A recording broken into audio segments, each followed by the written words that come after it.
you start to understand that these people were obsessed not just with the snake as a creature, but of communication with some kind of supernatural snake that they saw as providing information to the community.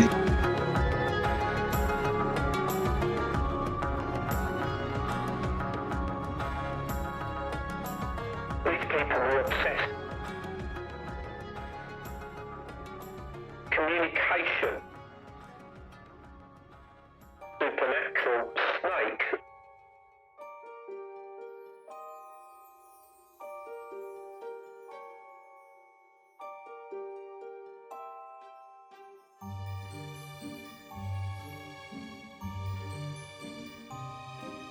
This is your nautical lantern on the dangerous seas of darkness.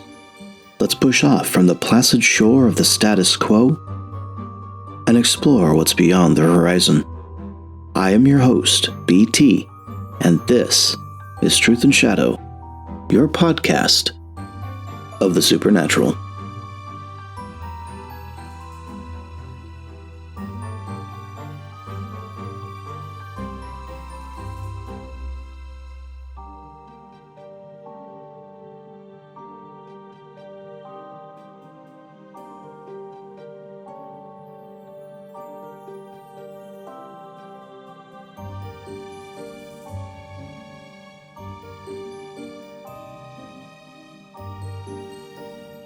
What if the most significant answers about who we are and where we come from are waiting to be uncovered in the dust of long-abandoned temples and forgotten stone monuments?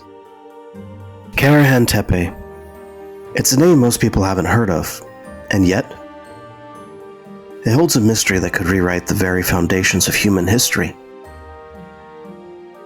Located in the Turkish desert, its stones rise up weathered by millennia, bearing witness to a time far older than recorded history, to time immemorial when human beings were just beginning to organize themselves into societies. But the story of Karahan Tepe is far more complex than the simple rise of civilization. You see, it challenges our very understanding of what it means to be human. Many of us have been taught that civilization began around 5,000 years ago with the Sumerians.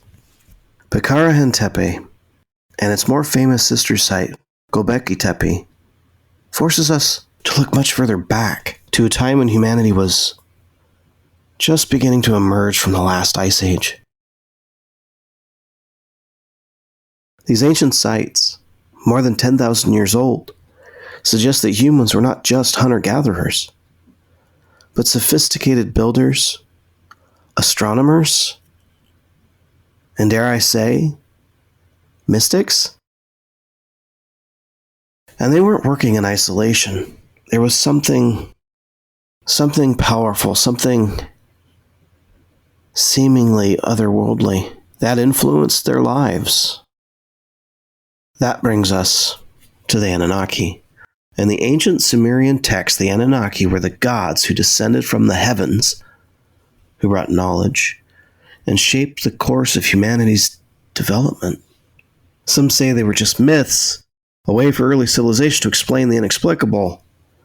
But what if the myths are rooted in something real?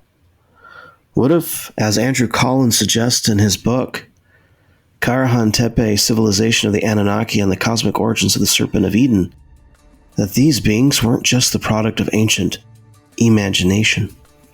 What if they were something more? Beings from beyond this world. For decades, we've speculated about an extraterrestrial influence in human history, from the mysterious construction of the pyramids to the precision of Stonehenge. Karahan Tepe adds fuel to that fire. Its structures are aligned with the stars in ways that seem almost impossible for a culture that far back in time. And the carvings found there, serpents, strange humanoid figures, seem to echo stories we've heard before. Stories from the Bible. And that's where the serpent comes in the book of Genesis. The serpent in the Garden of Eden is more than just a snake.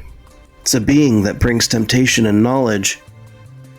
It's the entity that convinces Eve to eat from the tree of knowledge, and by doing so opens humanity's eyes to a world beyond what they know.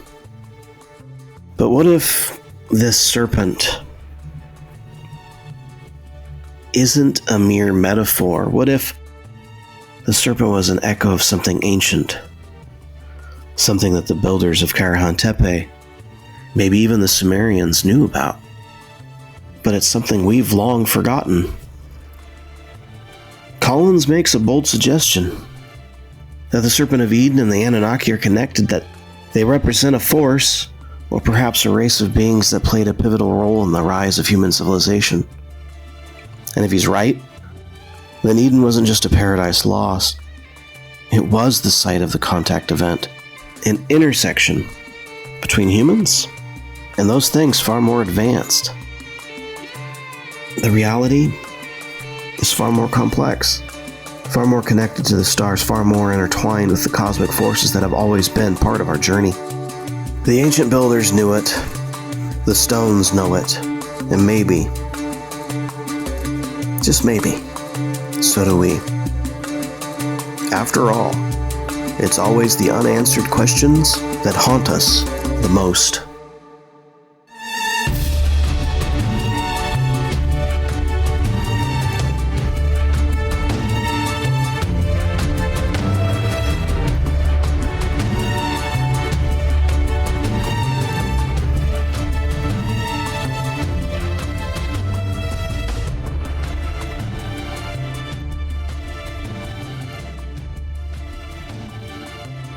Karahan Tepe is a place where our ancestors etched their stories into stone. Stories that speak of a world far removed from our own, yet inexplicably linked to the very essence of what it means to be human. Joining us today is a researcher and author who has spent decades unraveling the mysteries of sites like Karahan Tepe. He'll take us on a journey through time, exploring the profound implications of this site and how it challenges our understanding of human history. He is the analyzer of our mysterious past, the megalith maestro himself. Andrew Collins, welcome to the show. Hello there. Good to be here. Lots to say. For the listeners, he's a science and history writer who has investigated the true origins of human civilization, has written several books, including the one we'll be talking about today, Karahan Tepe, Civilization of the Anunnaki and the Cosmic Origins of the Serpent of Eden. He's also known for a co-discovery in the Giza Plateau, known as the Collins Cave. When you first came to this site, it was very much just the hillside. It really began in 2004 when I was in that region. I'd been invited over there to present a lecture at a big festival in Diyarbakir, which is the administrative centre of the region, by the mayor. And as part of the deal, I was given a driver and an interpreter for a week and allowed to see many of the sites that I'd already written about, including Göbekli Tepe. So whilst I was at an ancient city by the name of Haran, which is the point of origin of the Chaldean astronomers and astrologers, which is not far from Göbekli Tepe and also the ancient city of Şanlıurfa, I was told about, well, I wasn't told, and these children came up to me with this old bashed up book, a second-hand book of Haran.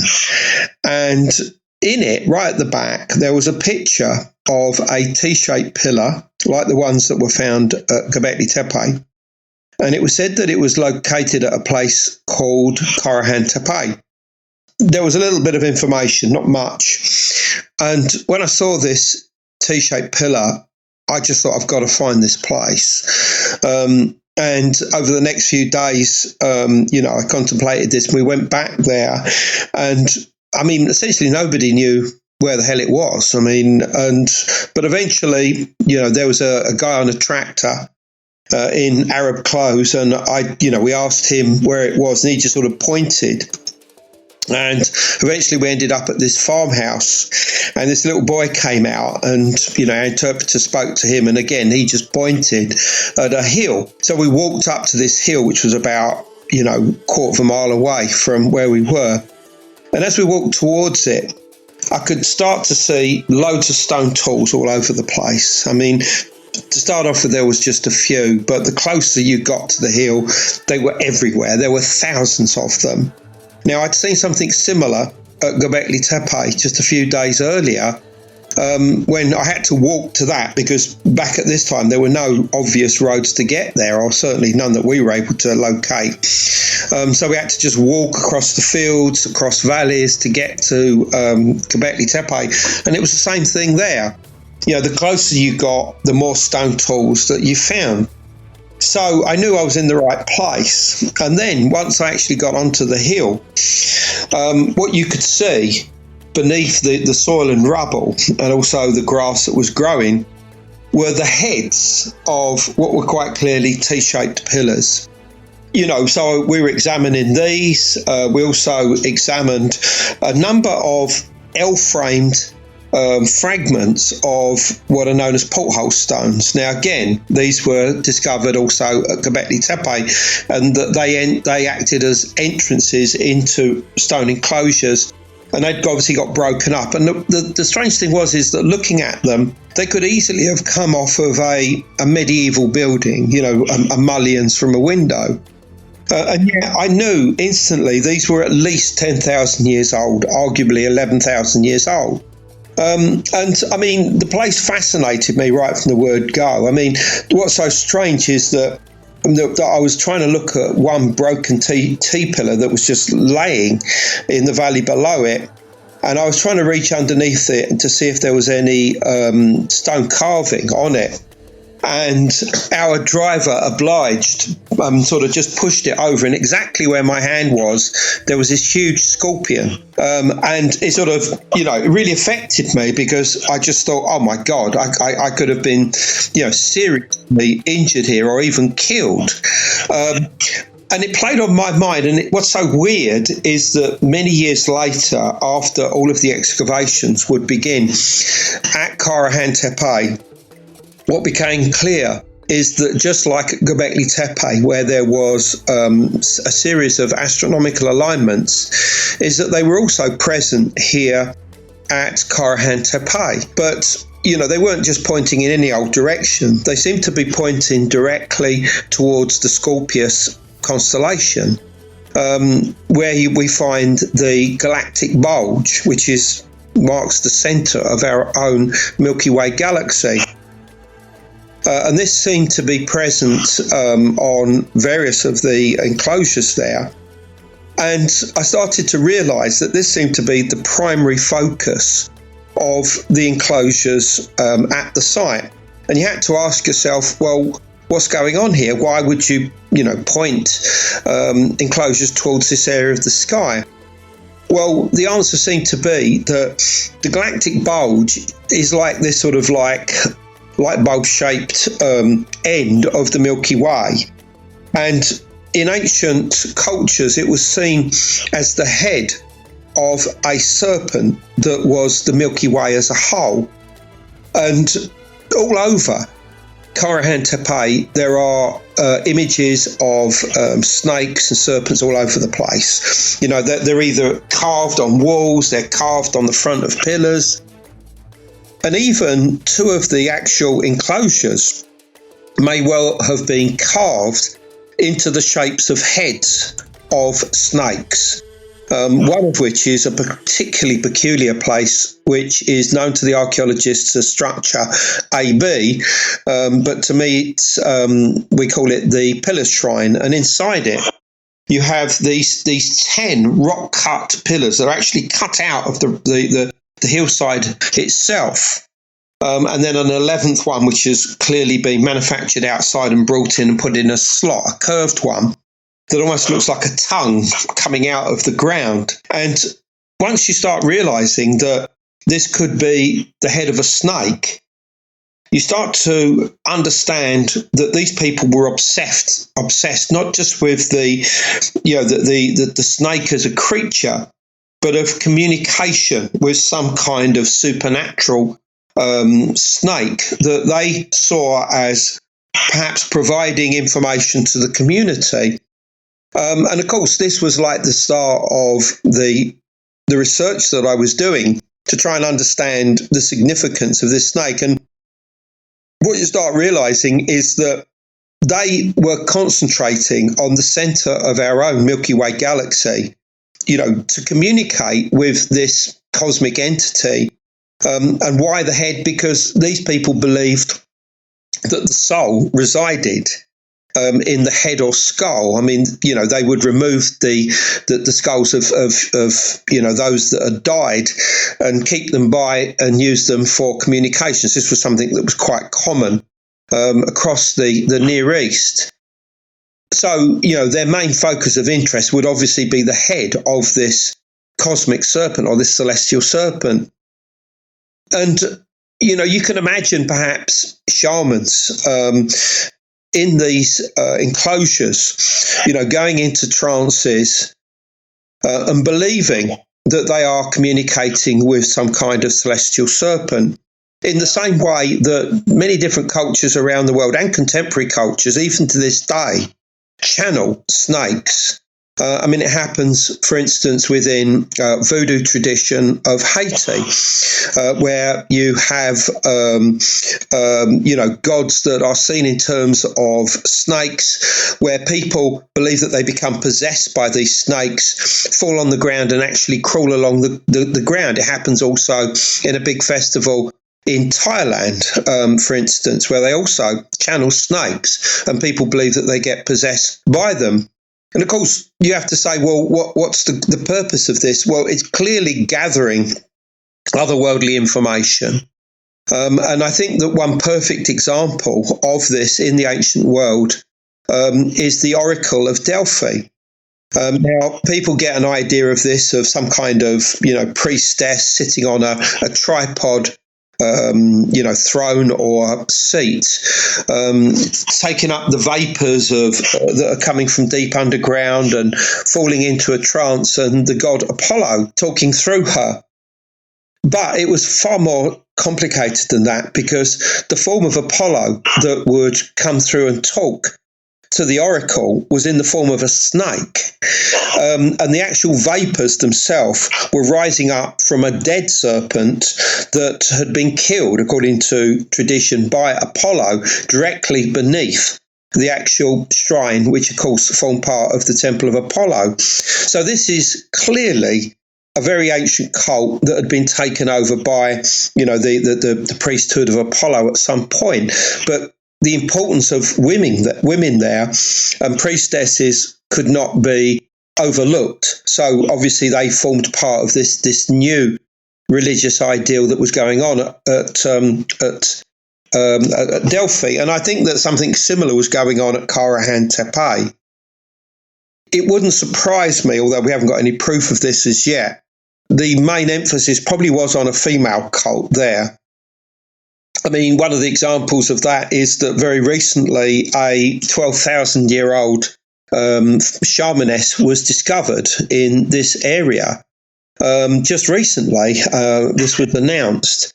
And what this clearly shows is that women were valued for their oracular abilities at this time, amongst the pre-pottery Neolithic peoples of southeastern Turkey.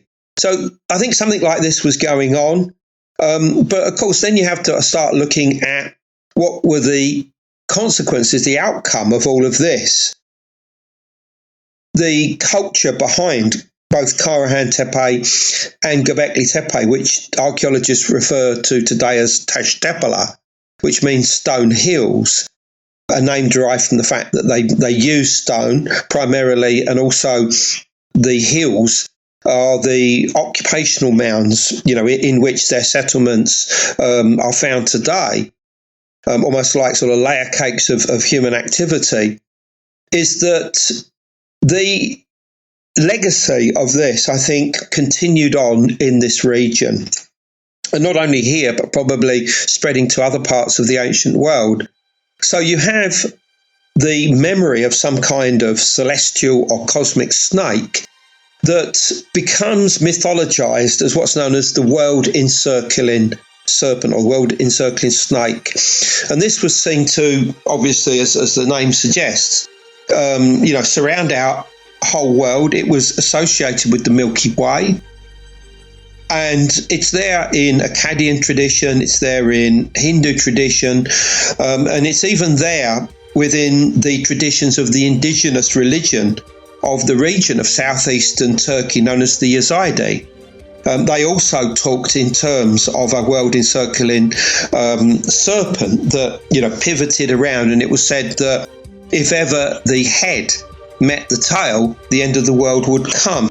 So this is in the very same region that we have the Tash Tepe culture today. So I have no doubt that the Milky Way was seen as a snake, but it was also almost certainly seen as a path that led to the sky world itself, one that was associated with a journey of the soul, very similar to many other cultures, from Egypt to Native Americans to the Maya of the Yucatan and Guatemala.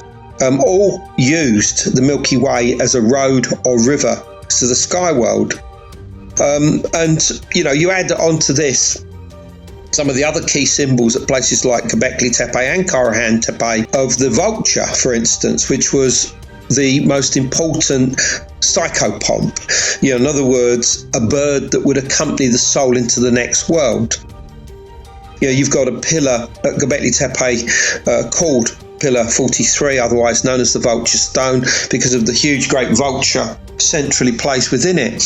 And this was the bird that accompanied the soul from this world into the sky world, where it would essentially enter into the afterlife, the place where life came from originally and would return to in death. So quite clearly there was a very established, a very complex cosmology, or you might call it a cosmogony, in play amongst the Tash Tepe culture of southeastern Anatolia.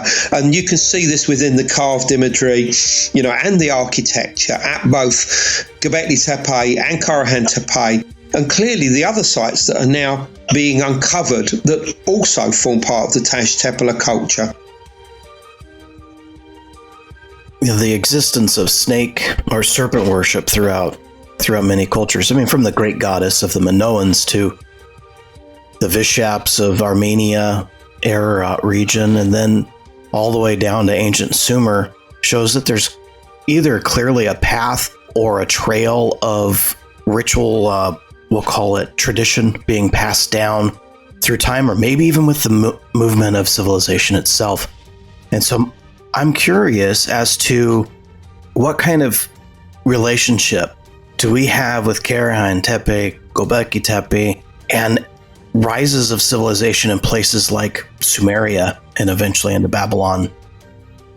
Well, Professor Klaus Schmidt was the discoverer of Göbekli Tepe officially in 1994, and excavations began there the following year in 1995. And he eventually ended up writing a book on the site, which was published in 2012. And in this, he cites the legends, the myths of the so-called Anunnaki. And the Anunnaki is a Babylonian term, which is generally interpreted as meaning something like princes of the sky and earth, or the air and the earth. But that's not their original name. The original Sumerian term was Anunna, the Anunna.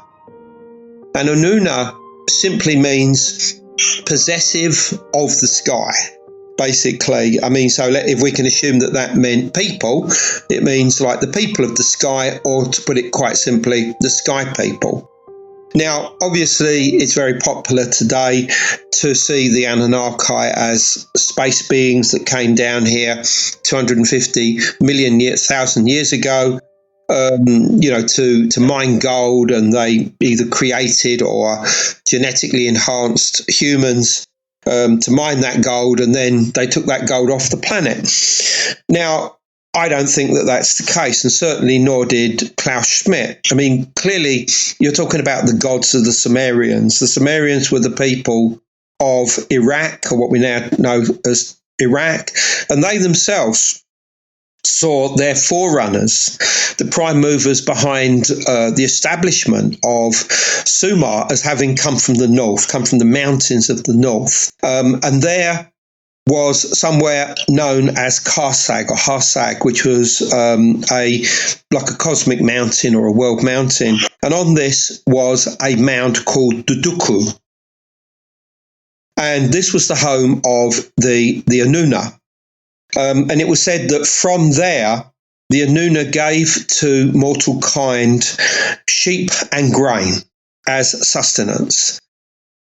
Very clearly, this is a reference to the invention and the widespread use of animal husbandry and cereal grain, which occurred in the very area of these Tash Tepe sites. Now, Schmidt himself came to believe that Göbekli Tepe was the Duku Mound, and that the actual stone pillars there, that the huge twin monoliths at the centre of them, were representations of those founders of what we would call today Tash Tepe. And I think he was right. And I mean, this is something that I've written about, you know, quite separately to that. You know, going all the way back to 1996, I looked at the Anunnaki, and I concluded that they were some kind of shamanic elite that had kick-started, the Neolithic revolution in the area of southeast Turkey at the end of the last ice age. And what's so interesting is that I was writing this at the very time that the first spades were going into the ground at Göbekli Tepe. I mean, this was the fall of 1995. And my book obviously would appear the following year, but I obviously wouldn't get to hear about the discovery of Göbekli Tepe until 4 years later, in the year 2000. And I mean, it was drawn to my attention at this time. I mean, it had been kept secret. I saw that and I realised that this was the mother lode. This really was, you know, the evidence of what you might call a lost civilization, but I don't necessarily mean a lost civilization that existed prior to the end of the last ice age, but one that now existed at this time, one that was quite obviously the end product of a whole series of advances and innovations of humankind that had probably taken many thousands of years to get to this point. I'm not a big fan of the idea of a lost civilization like Atlantis existing in the deep past.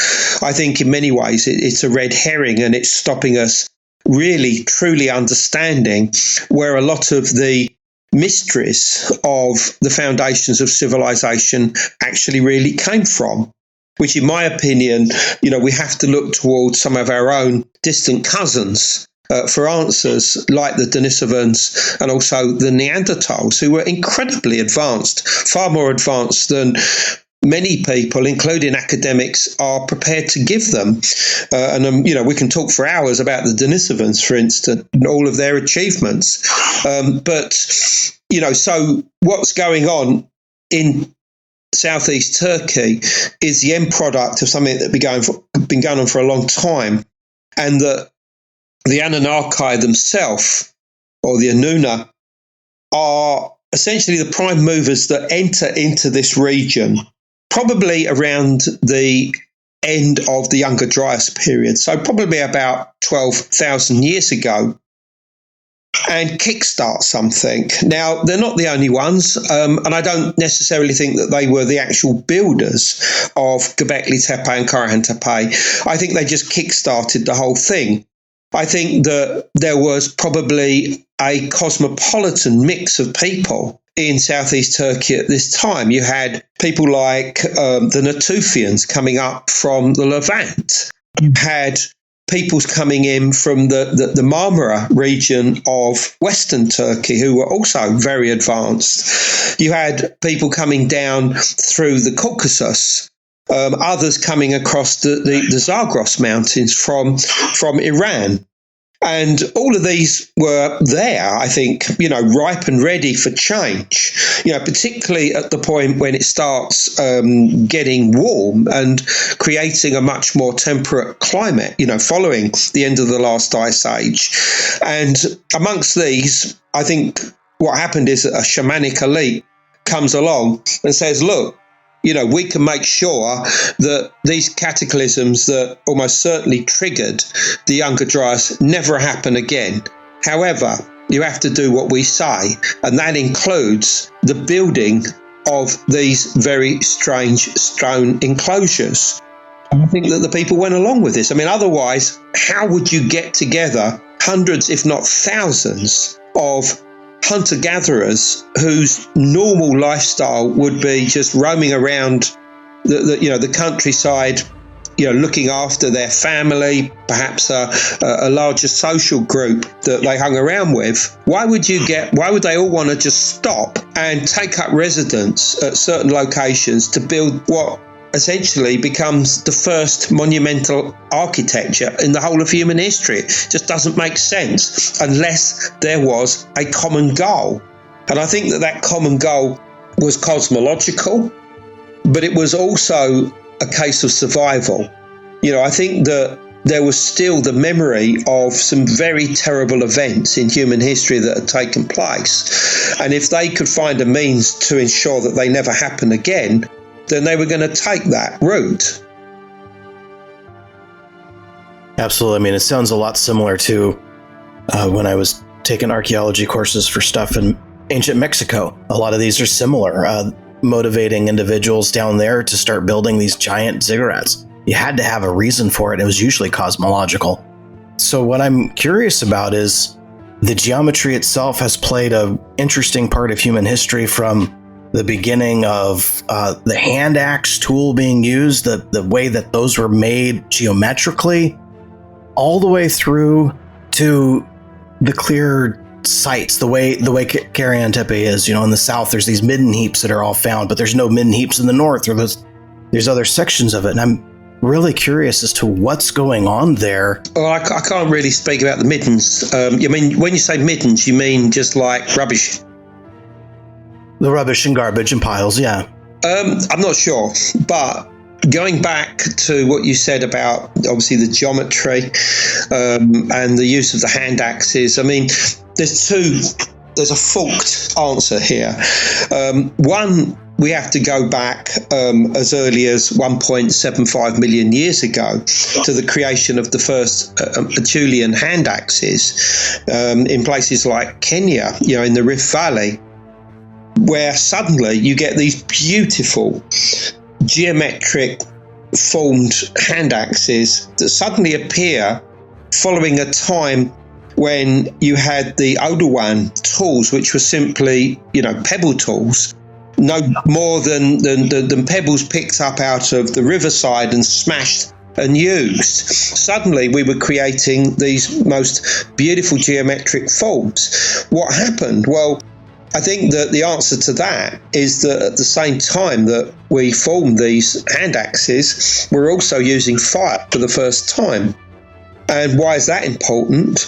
Because most of these fires would have been built inside caves or in enclosed environments, and the chances are that you'd have been throwing all sorts of things on them to burn, and this would have included psychotropic plants. And the people by the fire would feel those effects, and at first they wouldn't really understand what was going on, but across the generations they'd realize that by putting certain plants on the fire or burning them in another way, they could quite literally get high. And this opens up a link into what we would call otherworldly environments. And this obviously brings with it, geometric forms. And the idea of, joining together both the concept of survival and that of beauty and art, start to become a part of that, and also bringing something back from those otherworldly environments and creating it in material form. And that's, I think, how the Acheulean hand axe, comes into being. But the other thing is the geometry. Yes, this probably has a link with, the idea of entering into otherworldly environments, but there's something more going on here. And again, we have to go back to our distant cousins. I mean, it was probably Homo erectus that created the first Acheulean hand axes, but we have to start looking, let's say, the Denisovans. In Siberia and Mongolia, down to around 45,000 years ago. I mean, firstly, we know that they were creating the most extraordinary hand jewelry. Just look up the Denisovan bracelet, for instance, which is this beautiful bangle made of a green stone called chloritolite, which has a drilled hole in it with the feed rate that is so fast that it's comparable with modern day drills. Now, this doesn't mean that they had modern day drills, but somehow they found a way of creating those holes very, very fast. They also created the first bone needles, which were almost certainly used for tailored clothing.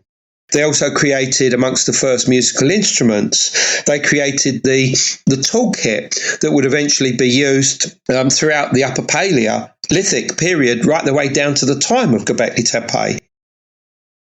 Horse DNA found inside the cave of the Denisova cave in the Altai Mountains has suggested to some that they may have domesticated horses and perhaps even ridden them. So you're beginning to realise that these people were incredibly advanced. But on top of this, an item that was found just a few years ago there, which was a mammoth ivory figurine of a cave lion, is particularly of significance, because this has a series of notches on each side that add up to 72. There's 42 on one side, 40 on one side and 32 on the other, and they're in groups of 4. There's 18 groups of 4. So you have various auspicious numbers on here that will eventually be seen as associated with cyclic time. Everything from 8 to 18 to 72. Now, these numbers may possibly be random, but I don't think so. I think that something was going on where numbers were becoming particularly important to the Denisovans towards the end of their time, and that this was something which was very significant and was probably based on their mindset. I mean, the one thing that we know about the Denisovans is that they passed on 2 genes to us anatomical modern humans that are known to trigger autism, and not just autism, but very clearly savant-like qualities. And one of those savant-like qualities is the idea of calendar counting. And an expert on savant skills by the name of David Treffert, who was actually one of the consultants on the film Rain Man that came out in 1988, which obviously featured an autistic person played by Dustin Hoffman. He wrote about the origins of calendar counting, and he suggested that it probably originated with the idea of monitoring the cycles of the sun and the moon. And I think that is an incredibly important statement. And it's something which, even after the Denisovans disappear, probably around 45,000 years ago, was continued on by their descendants, probably hybrid descendants, anatomical modern human hybrid descendants, and would get more and more complicated. And these ideas almost certainly start to explain, why you have these sequences of cosmic numbers in mythologies all the way around the world, from, Vedic tradition to Norse tradition to China, Thailand, many different places, and of course in places in Europe and Greece. Things like 432 and 108 and,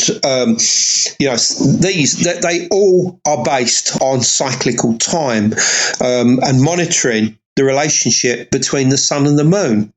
And I think that all of this goes back to the Denisovans and bringing us back to, obviously, Karahan Tepe. We start to see this here as well, not just with the underlying geometry, which is also present, by the way, at Göbekli Tepe, but also there's a new enclosure that's been discovered there. We call it the Great Ellipse. It's structure A-D, and this had 18 pillars. Now, again, this could simply be a coincidence, but 18 is a number that's very much associated with lunar cycles. Most obviously the 18-year Saros eclipse cycle, or perhaps even the 18.6 one-year lunar standstill cycle. So why would they do that? Why would they want to, synchronize themselves? Well, it's about locking yourself into cosmic mechanisms, resonating in harmony with the heavens, the case of as above, so below, something that we will see much later with the construction of things like Stonehenge or indeed the Great Pyramid of Egypt. The idea that these ancients were exposed to hallucinatory or other effects from something like fire or intentional consumption is clearly obvious. A lot of the structures are phallic in design, and that could be, it's either masculine, it could also be mushroom. The idea of mushroom being within megalithic sites, that happens. And so it could be one or the other, or both at the same time.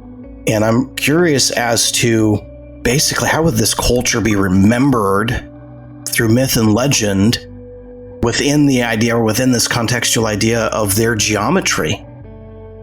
Yeah, obviously you have to start looking at much later structures like Stonehenge, somewhere that I've written about extensively just recently. And all of the different circles or settings of stone there all have very specific number associations that can be connected with cyclic time. Whether it be the number 18 or 19, which is the inner circle of blue stones there, the 30 outside tritholons in the Sarsen circle, etc., etc. We don't need to go into these, but there is an underlying geometry there based on the use of a measure equaling 9 imperial feet, and this, all of the different components seem to be based on this. And you say, well, hold on, surely they would not have known about, the foot. Surely that's something that only really became standardized in medieval times. But that's not the point. You can put one foot in front of another all the time. And what we know about the use of things like hands and fingers that were used to create units of measure is that they would take at least 3 people and average that to create their measure. So in other words, human foot has essentially always been a human foot. And so you're always going to come incredibly close to the 12 inches that we know today as the foot. So, these measures are always going to be there, and they're always going to have been used. And what you have at Stonehenge really is the pinnacle of design of something that begins with places like Göbekli Tepe and Karahan Tepe as much as 6,500 to 7,000 years earlier. And although people might say, well, hold on, surely there's a big gap there. How can you possibly start linking Stonehenge or even the Great Pyramid with this? But, the Tash Tepeler culture, even though that may have fizzled out, quite clearly the legacy of that was moving through Europe. It was moving down into South Asia. It was moving eastwards into places like Eastern Asia, taking with it all of these ideas. And people say to me, what is the link, for instance, between Stonehenge and Göbekli Tepe? And I say, well, ultimately, it's indirect. It's not direct.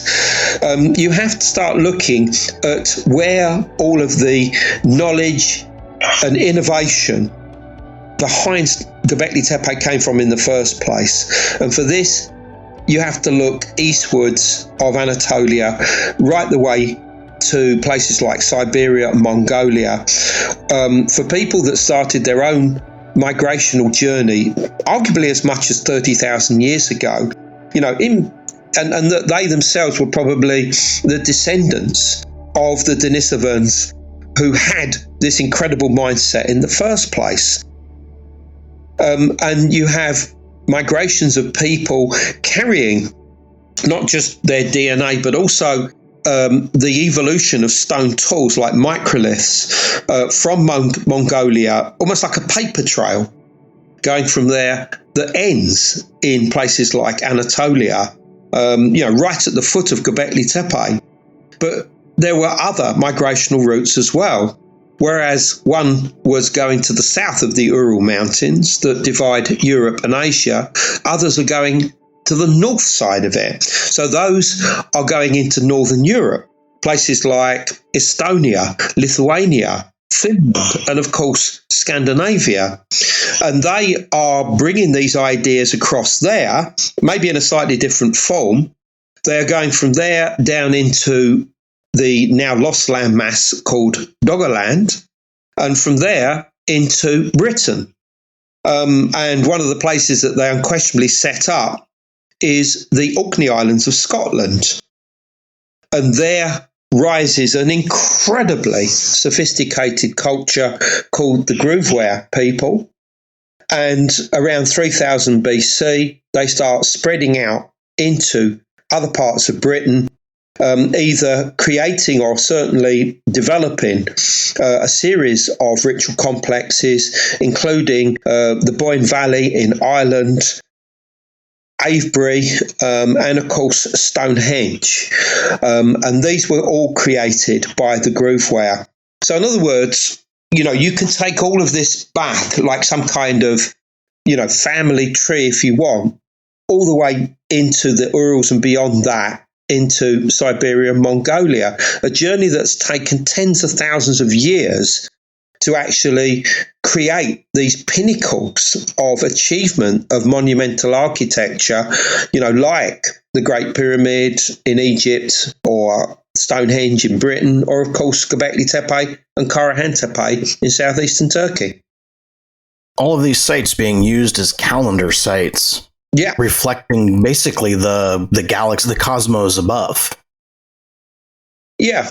But I mean, be careful. The idea of the calendars is not simply so they know what's going on the next day. The ideas of recording cyclic time as opposed to linear time, which is something, we seem to be obsessed with today, is to synchronize yourself with the cosmos. It's almost like you have to get up to speed, as it were, to link with the cycles of the cosmos. And in the new book, which is Karahan Tepe, Civilization of the Anunnaki and the Cosmic Origins of the Serpent, and I have to get that right. The publishers like long titles. These cycles, these cosmic cycles, don't just end with what we see going around the sky. They seem to be tied in with cycles that are related to the galaxy as a whole. Now, although this might seem completely irrelevant to everything we're talking about, but it takes our own solar system a period of 224 million years to go round galactic centre. Clearly, this is something that the ancients would not have known about. But what's interesting is that only recently, in the geological record, a cycle of 32 million years has been found in connection with the rise and fall of life on Earth. Now, exactly why there's this rise or fall is not clear at this time. It could be to do with comets entering into the inner solar system from the Oort cloud, that obviously surrounds our own, the known solar system, or it could be other mechanisms. But the important thing is that 32 million years is exactly 1/7 of 224 million years. So you have here a division of a whole that is 1/7. there is another cycle associated with the rise and falls of climate on Earth, which is known as the Milankovitch cycle. Now, that's 112,000 years, which is clearly a fraction or a fractalization of this much greater cosmic cycle. And you can keep going down and down and down until eventually, you have precessional cycles, and you have, cycles of the moon, cycles of the Venus, the planet, which can all be seen as fractals of a much bigger galactic cycle, all of which are synced together like cogs in a machine, almost like the Antikythera mechanism, all turning at different speeds at the same time through a crank handle, that's obviously operated by some kind of cosmocrator or a turner of cosmic time. And I think that even though the ancients would not have been fully aware of something like this, they would have been dimly or intuitively aware that life on Earth was part of a much bigger cosmic mechanism, and that they strive to connect their life cycles with this greater mechanism. And speaking about that connection, basically a connection with the Serpent clock, the Ouroboros or what have you, with serpents in time, is an interesting stone carving found at Karahan Tepe, and that's the carved head. Would you speak about finding that and figuring that one out? As I mentioned earlier, there is snake imagery all over the place at Karahan Tepe. It's on the front of stones, it's incised on walls, and arguably the most enigmatic serpentine representation is this human head, probably about 3 times the size of a normal human being, that's on the end of a long vertical neck that has lines on it that's clearly meant to show that it's serpent in nature. And this emerges out of the wall of the pillar shrine. And bearing in mind, the pillar shrine also contains these 10 pillars that are actually carved out of the bedrock, just, by the side of this head. All of this in itself is an incredible human feat in its own right. But then you have to ask yourself, well, what does this head represent? Well, firstly, the fact that it's got a human head as opposed to a snake head is meaningful, because what this tells us is that it's there for communication with a human being, because we cannot directly, in theory, communicate with a snake. It hisses, we speak. So to actually have a human head on the end of a snake makes sense, because it can speak to us directly. And if you approach this head, which I have done, and sat opposite it and just stared at it for a while, it's very clearly trying to talk to you. That's the impression that it gives to you. I mean, it's a little bit like a painting in a house where the eyes follow you all the time. You end up having this sense that it's alive and that it's trying to, connect with you or communicate with you in some way. Well, that head is exactly like that. So then you say, well, if it is some kind of snake genius, then what does it represent? Well, the fact that you have these very clear alignments towards the galactic bulge, the head of the cosmic serpent, particularly at the time of the solstices. You have alignments to the winter solstice in the great ellipse, where you would have witnessed at night the rising of the galactic bulge and the stars of Scorpius, which I think represented the active spirit of this Milky Way serpent, arguably at the time of the winter solstice. Plus you have this dart of light that crosses the face of this giant stone head just after dawn at the time of the winter solstice, something that was discovered by my good friends and colleagues Hugh Newman and J.J. Ainsworth when they visited Karahan Tepe for the first time in December 2021. then we know that what's going on is that they are attempting to synchronize themselves with the cycles of the heavens in association with the movement of the cosmic serpent.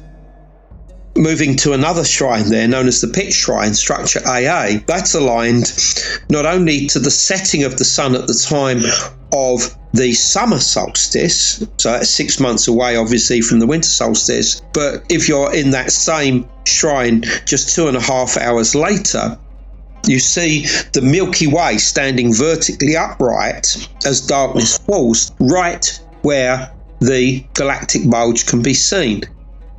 None of this seems to be coincidence to me. This is part of a synchronized process of the people there to make sure, to ensure their connection with this cosmic serpent, so that the shamans, shamanesses, can quite literally not just connect with it, but be possessed by it, so that they can then utter, proclamations that are supposedly coming from this serpent.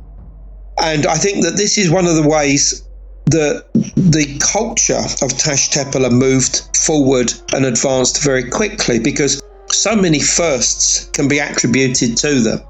I mean, not only are we talking about the earliest animal husbandry, the earliest widespread use of cereal crops, and possibly even the domestication of them at this time, but you have the earliest creation of beer and wine, the earliest rectilinear structures, some of the earliest use of linen, the use of beaten copper, and of course the earliest monumental architecture.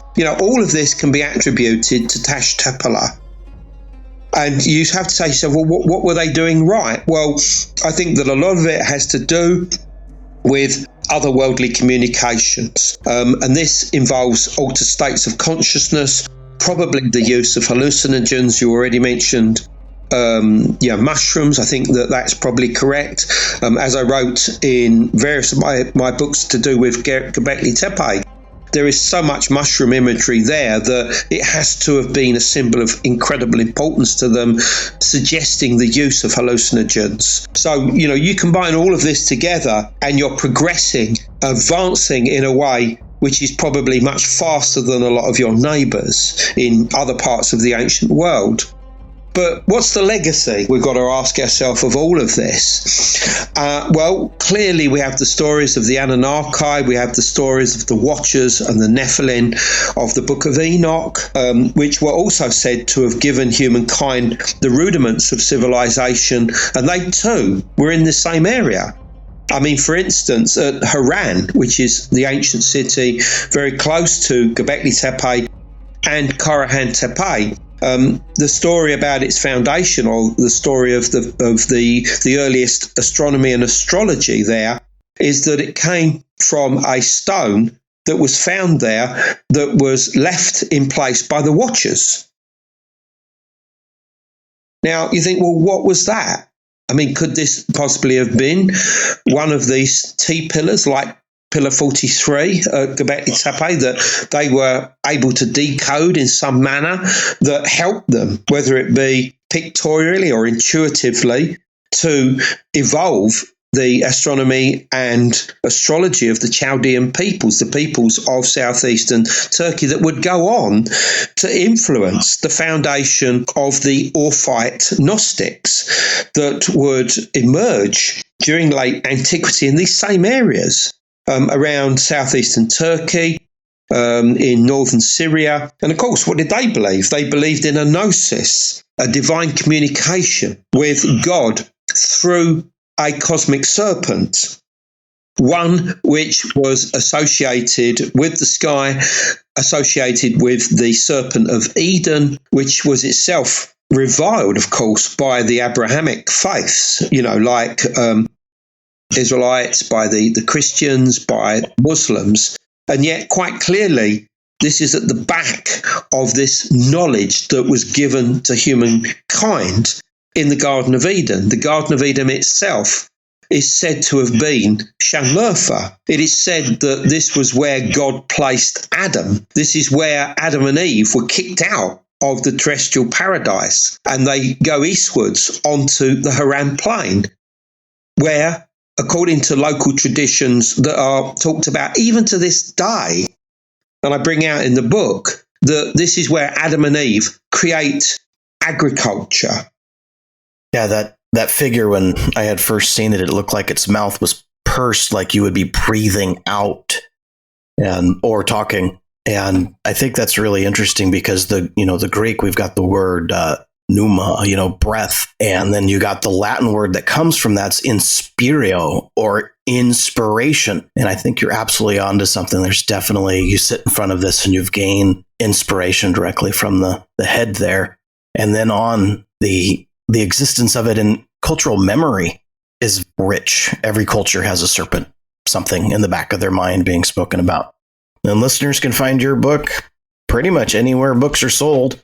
You've got, Amazon, obviously, Barnes & Noble, probably online and in stores. I mean, all you've got to do is go onto Amazon or Barnes & Noble and just type in Andrew Collins, Karahan Tepe, it'll come up. Or even just Karahan Tepe and it'll come up immediately. Yeah, I mean, you have a read and see what you think. And if anybody is interested in the subject and believes that they, can add to this, because we haven't got all the answers yet, I think this is important, then, why not come with us to these sites? Myself, Hugh Newman and JJ Ainsworth are going back there in September, on a tour, Megalithomania. We're going there in September. We'll go back there next May. And, of course, we tell people all about the sites, but we get to a point where we say to, those on the tour, look, you've heard what we think. What do you think now? You may well have a piece of the jigsaw which we've completely missed, and we want to hear from you. So, yeah, I mean, go on to megalithomania.co.uk or my own site, andrewcollins.com, and, have a look around, see what you find. Thank you for your time. I hope you have a great rest of your day. Thank you very much, sir.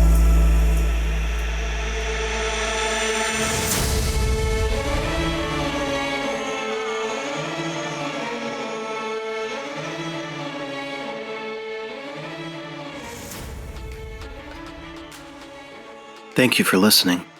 This is a free podcast based upon the value for value model. If you find value in this, or any episode, you can return that value by liking the show, subscribing to this channel, leaving a review, or sharing with a friend on your social media accounts. You can also donate on my website. Thank you again. This is BT for Truth and Shadow Podcast. You are the light in the darkness.